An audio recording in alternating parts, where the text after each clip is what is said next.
नमस्कार दोस्तों, आज अपन समझेंगे पूंजीवाद क्या है, मतलब व्हाट इज दिस कैपिटलिज्म इन हिंदी में।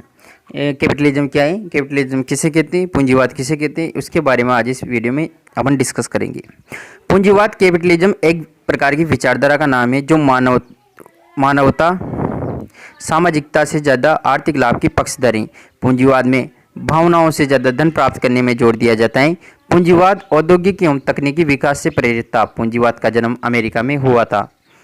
दोस्तों क्या है, पूंजीवाद एक विचारधारा है जो कि मानवता और जो सामाजिक व्यवस्था है, सामाजिकता और मानवता से ज़्यादा आर्थिक लाभ कमाने के पक्षधर हैं। आर्थिक लाभ जो जिस तरह से कमाया जाता है उसके उस विचारधारा के पक्ष में रहती है। पूंजीवाद जो भावनाओं से ज़्यादा धन प्राप्त करने में जोर देता है।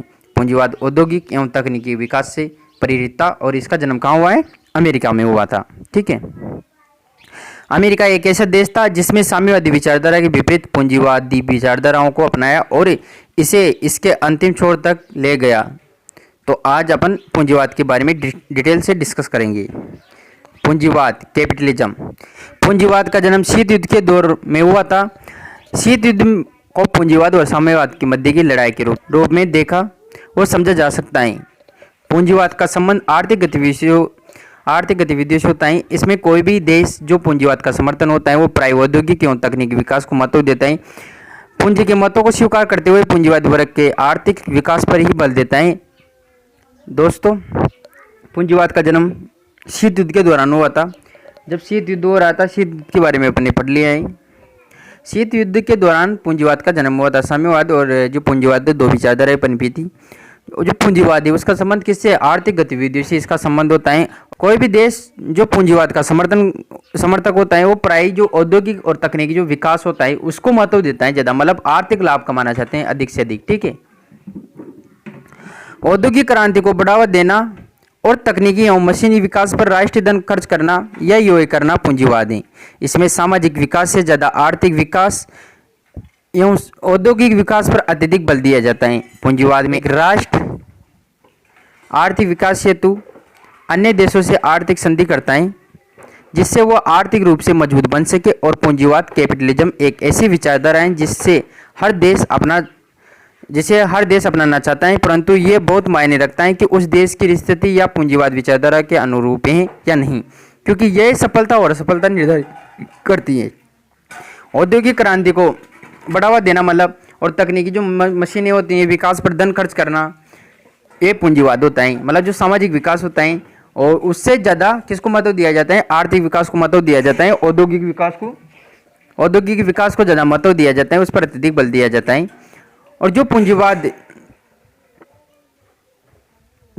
होता है इस विचारधारा जो पूंजीवाद विचारधारा है वो हर देश इसको अपनाना चाहता है, परंतु ये मायने रखता है कि उस देश की स्थिति कैसी है या फिर वो पूंजीवाद विचारधारा के अनुरूप है या नहीं है। ठीक है, क्योंकि यही चीज़ें जो अनुरूप परिस्थितियाँ वगैरह जो निर्धारित करती है कि उस देश की परिस्थितियाँ और विचारधारा के अनुरूप हैं या नहीं, क्योंकि यही सफलता और असफलता निर्धारित करती है।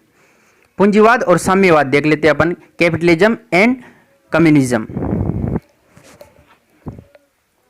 पूंजीवाद और साम्यवाद की नीतियाँ एवं विचार एक दूसरे से एकदम भिन्न है। साम्यवाद पूंजीवाद को सदैव शोषण का साधन मानते आ रहा है। साम्यवाद के समर्थकों के अनुसार पूंजीवाद द्वारा श्रमिकों एवं नागरिकों के अधिकारों का हनन किया जाता है एवं उनका शोषण किया जाता है। साम्यवाद के अनुसार पूंजीवाद ने मशीनीकरण को उजागर किया है। लाखों श्रमिक बेरोजगार हो गए एवं भूखमरी जैसी महामारी फैल रही है। इसके अनुसार पूंजीवाद सामाजिक गतिविधियों की क्रियाओं में बाधा डालने का कार्य करता है।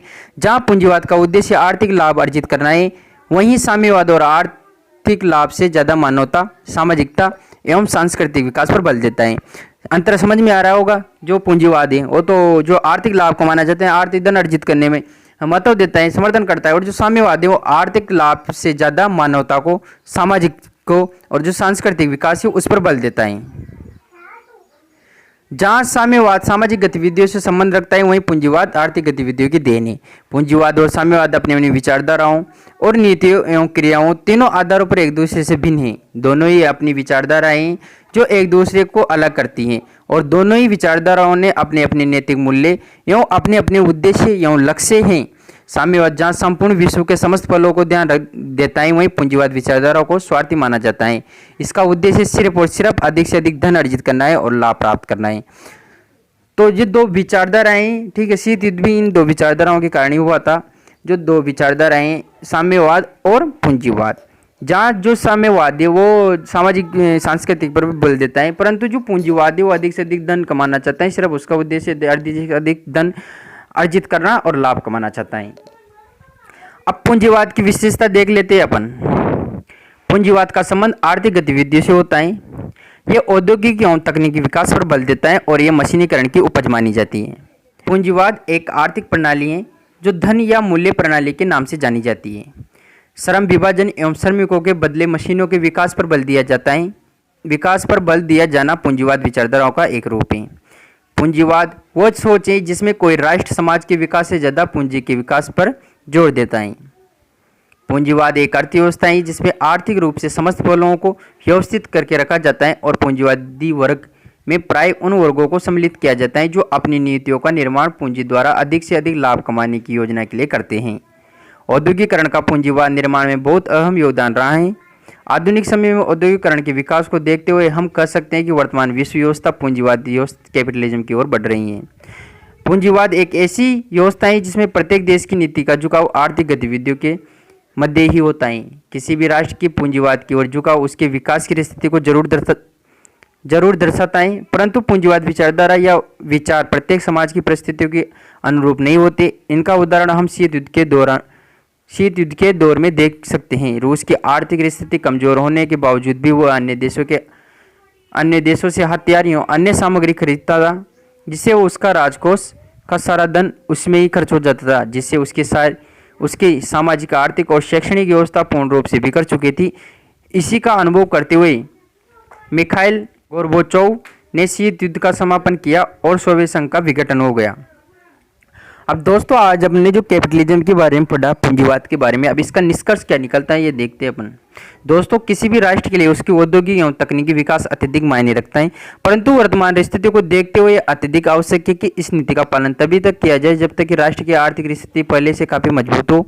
सर्वप्रथम देशों को आंतरिक रूप से विकास होने की अत्यधिक आवश्यकता है, विकसित होने की अत्यधिक आवश्यकता है। दोस्तों, आज हमने पूंजीवाद के बारे में जाना, कैपिटलिज्म के बारे में जाना। मिलते हैं नेक्स्ट इन्फॉर्मेशन वीडियो के साथ। तब तक के लिए जय हिंद, वंदे मातरम।